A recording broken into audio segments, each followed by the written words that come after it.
16절서부터 26절의 말씀까지 보시도록 하시겠습니다. 제 성경 페이지로는 147페이지입니다.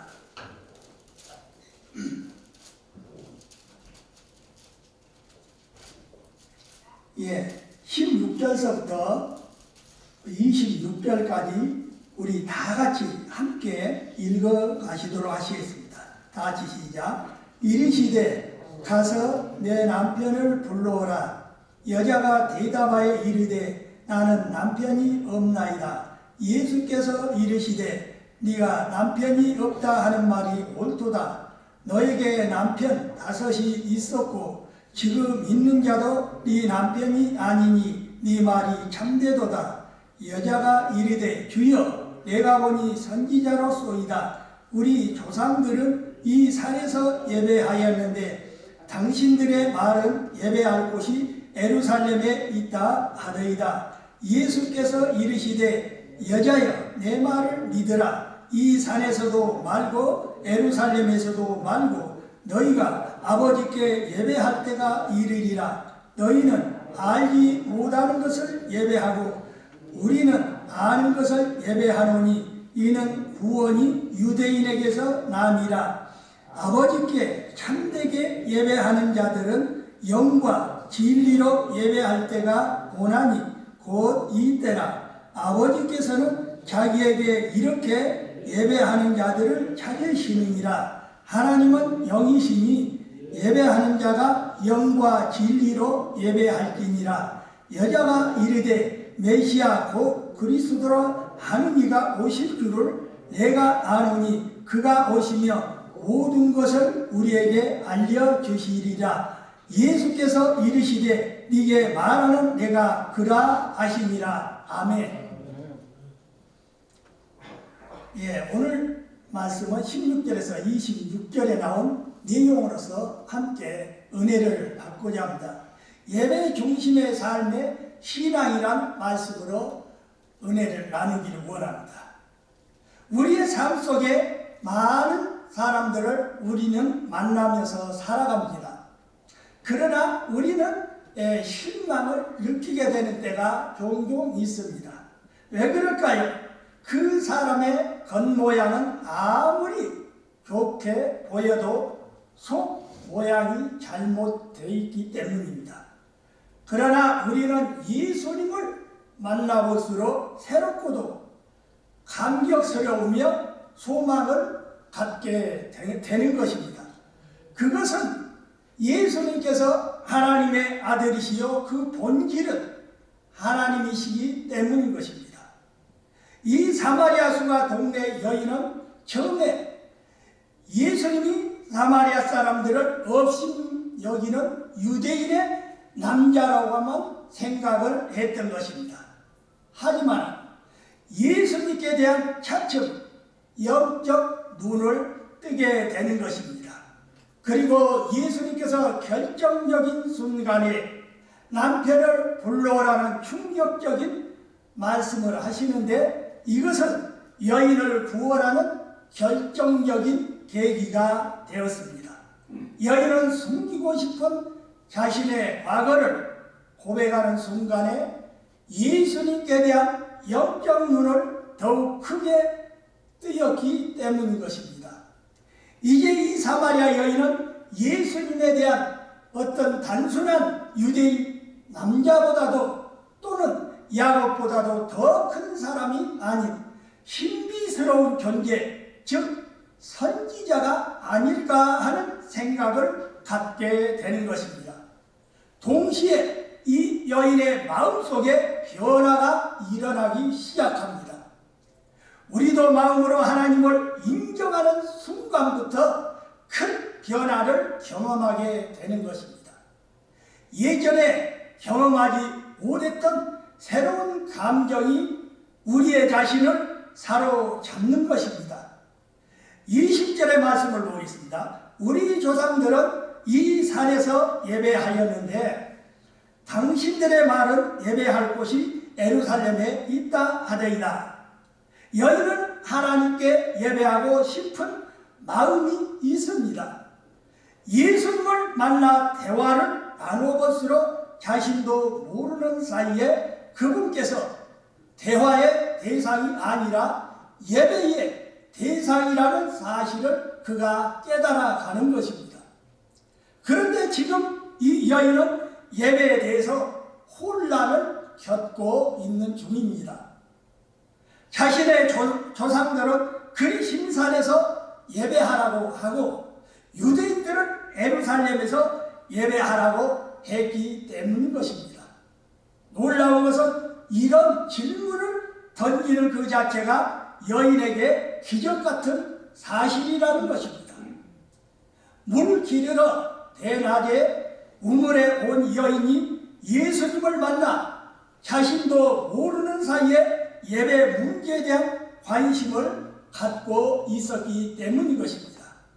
사람은 항상 무엇을 입을까, 무엇을 먹을까, 무엇을 마실까를 늘 생각합니다. 그러다가 어느 날 갑자기 대화의 화제가 달라지게 되는 것입니다. 지금까지 가졌던 세상적인 관심에서 이제는 기도하는 것, 섬기는 것, 헌신 등 여러 가지 영적인 관심으로 바뀌게 되는 것입니다. 이성은 사물을 객관적으로 이해하고 정보를 해석하는 능력입니다. 그러나 예배는 사물을 이해 분석하는 것을 넘어서 예수님을 믿고 경배하며 찬양하고 따르는 것입니다. 우리는 하나님에 대해서, 성경에 대해서 이성적인 관계를 넘어서야 합니다. 기도하고 찬양할 때 하나님과의 개인적인 관계가 새로워지고 닫혔던 마음의 문이 열리면서 움츠렸던 인생이 펴지기 시작하는 것입니다. 21절의 말씀을 보시겠습니다. 예수께서 가라사대 여자여 내 말을 믿으라. 이 산에서도 말고 예루살렘에서도 말고 너희가 아버지께 예배할 때가 이르리라. 예수님께서 예배에 대해 혼란을 겪고 있는 이 사마리아 여인에게 예배는 장소가 중요한 게 아니다. 산에서 예배하든 예루살렘에서 하든 상관이 없다. 그것은 예배의 핵심이 아니다라고 강조하시는 것입니다. 이 말을 조금만 깊이 생각해 보면 예배의 분위기나 형식 그리고 느낌은 중요하지 않다는 뜻인 것입니다. 이것들은 예배의 과정일 뿐 본질이 아니라는 것입니다. 예배란 누구에게 예배하느냐가 중요합니다. 참된 예배는 오직 하나님께만 예배하는 것입니다. 438장 3절의 가사에 보면 높은 산이 거친 들에 조막이나 궁궐이나 내 주 예수 모신 곳이 그 어디나 하늘나라 할렐루야 찬양하세 내 모든 죄 사함받고 주 예수와 동행하니 그 어디나 하늘나라. 저는 원래 음악에는 별 재질이 없어서 이렇게 찬송을 못합니다. 예배에 있어서는 장소와 분위기, 제도, 형식은 본질이 될 수 없습니다. 하나님께 신령과 진정으로 하는 것이 참된 예배인 것입니다. 예배에서 하나님께 무엇을 드리느냐 하는 것은 아주 중요합니다. 그래서 우리는 하나님께 예배하면서 헌금을 드립니다. 세상에서 소중하게 생각하는 물질을 하나님께 드리는 것은 매우 귀한 일입니다. 또 하나님께 시간을 드립니다. 참된 예배를 하는 사람은 예배 시간에 늦지 않도록 하는 것입니다. 주일 예배를 위해서 토요일부터 우리는 정성스럽게 예배를 준비합니다. 그래서 미리 샤워도 하고 깨끗한 단정한 옷으로 갈아입습니다. 하나님을 사랑하기에 그분께 잘 보이기 위해서 정성된 마음으로 준비하는 것입니다. 22절을 또 보십니다. 너희는 알지 못하는 것을 예배하고 우리는 아는 것을 예배하노니 이는 구원이 유대인에게서 남이니라. 참된 예배는 알고 있는 것을 예배하는 것입니다. 반대로 거짓 예배는 모르는 것을 예배하는 것입니다. 이 사마리아인들은 열정적으로 예배를 했습니다. 그러나 그들은 예배의 대상이 누구인지 잘 모르고 행했던 것입니다. 예수님께서 이 사마리아 여인에게 사마리아인들은 하나님이 어떤 분이신지 모르고 있다고 지적하십니다. 그들은 하나님께서 독생자 예수 그리스도를 세상에 보내신 것을 알지 못하고 자신의 조상들이 그랬던 것처럼 순서에 따라서 춤을 추고 송아지를 잡아서 피 흘리는 것을 예배로 드린다고 이렇게 지적하셨습니다. 그것은 겉으로 보기에는 화려하지만 내용이 없는 예배라고 말씀하십니다. 예수님은 진정한 예배는 그 대상을 분명히 아는 것이라고 말씀하십니다. 하나님을 예배하다라는 말은 매우 광범위한 것입니다. 인간은 절대자이신 하나님을 어떻게 알고 예배하는 것인가? 이 문제에 대해서 예수님은 사마리아 여인에게 짧지만은 분명하게 말씀하십니다. 구원이 유대인에게서 남이니라 라는 말인 것입니다. 참된 구원자는 이방인에게서 나지 않습니다. 우리가 들으면 좀 황당한 말씀일지 모르겠지만은 분명한 사실인 것입니다. 메시아는 유대인에게서 난다고 성경은 확실하게 가르치고 있습니다. 그래서 마태복음 1장 1절 서두에 보면 아브라함과 다윗의 자손 예수 그리스도의 세계라 라는 말씀으로 시작이 됩니다. 그리고 사도행전 4장 12절에 보면 다른 이로서는 구원을 얻을 수 없나니 천하 인간의 구원 얻을 만한 다른 이름을 우리에게 주신 일이 없음이니라. 이렇게 말씀하고 있습니다.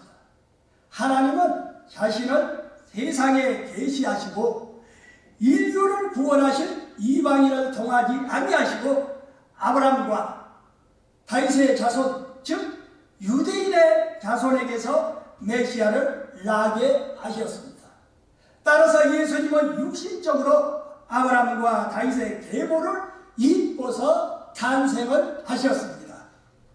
그들은 구원이 유대인에게서 난다는 사실을 알고 있으면서도 아브라함과 다윗의 혈통을 잇는 예수님을 갖다 인정하지를 않았습니다. 그래서 복음이 이방인에게로 전해진 것입니다. 이에 대해 예수님께서 한마디로 함축의 말씀을 하셨습니다. 23절의 말씀입니다. 아버지께 참으로 예배하는 자들은 신령과 진정으로 예배할 때가 오나니 곧 이때라. 아버지께서는 이렇게 자기에게 예배하는 자들을 찾으시느니라. 이 사마리아 여인은 예수님에게 예배의 방법과 이 장소에 관해서 질문을 합니다. 그러나 예수님은 예배의 방법, 장소, 형식 등은 중요하지 않다고 말씀하십니다. 예배의 핵심은 하나님께 신령과 진정으로 하는 것입니다. 육체와 이성으로 예배를 하는 것이 아니라 성령 안에서 예배를 하는 것을 말합니다. 영으로 기도하고 예배하며 전혀 다른 세계가 열리게 되는 것입니다. 하나님의 말씀이 충만한 예배, 말씀에 근거한 예배가 참된 것입니다. 참된 예배의 대상은 하나님이십니다. 참된 예배의 방법은 성령과 말씀인 것입니다.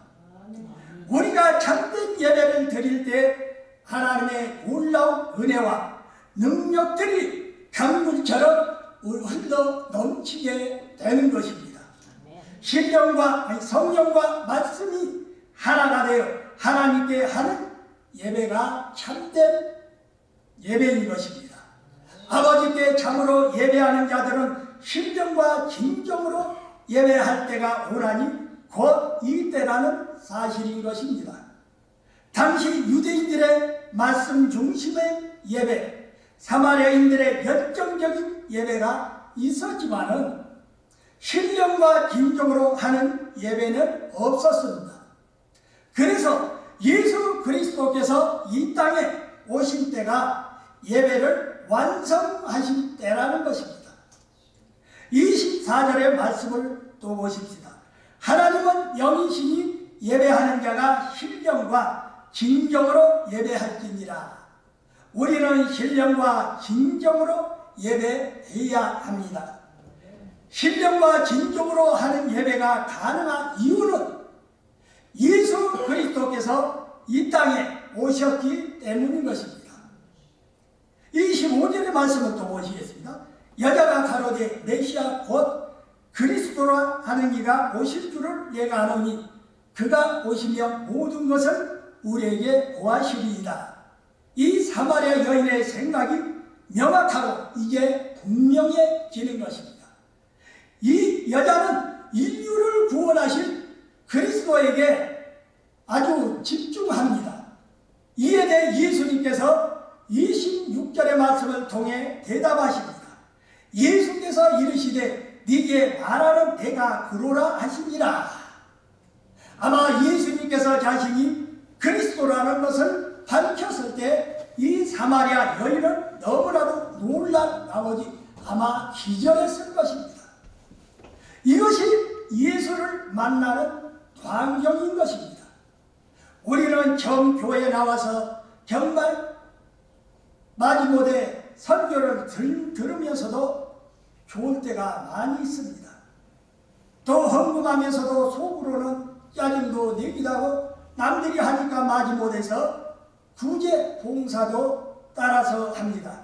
그러나 시간이 지나가면서 차츰 우리가 그리스도에 대해서 눈을 뜨게 되는 것입니다. 그리고 자신 스스로와 자문하게 되는 것입니다. 정말 예수님이 나를 위해 죽었다가 살아나신 구세주이신가? 예수님께서는 조용히 대답해 주시는 것입니다. 그래, 내가 그러라.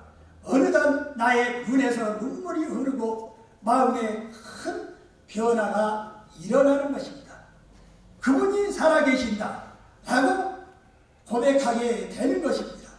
그분은 나의 구세주 그리스도시다. 지금 이 순간에 모든 사람들이 예수님을 만날 수 있기를, 아니 수시로 만날 수 있는 축복이 있기를 주의 이름으로 축원드립니다. 아멘. 예, 기도드리겠습니다. 아버지 하나님, 미천한 종이 이렇게 주의 말씀을 가지고 전했습니다. 이 사마리아 여인이 어떻게 예수님을 만나는가에 대해서 우리가 이 말씀을 통해 다시 한번 깨닫게 하심을 감사드리오며, 우리가 예수님을 진정으로 만나고 그리고 예배를 어떻게 드려야 하는지 우리가 이 말씀 속에서 다시 한번 깨닫고 우리가 신령과 진정으로 예배를 드리는 참된 삶의 신앙으로서 살아갈 수 있도록 축복하여 주시옵소서.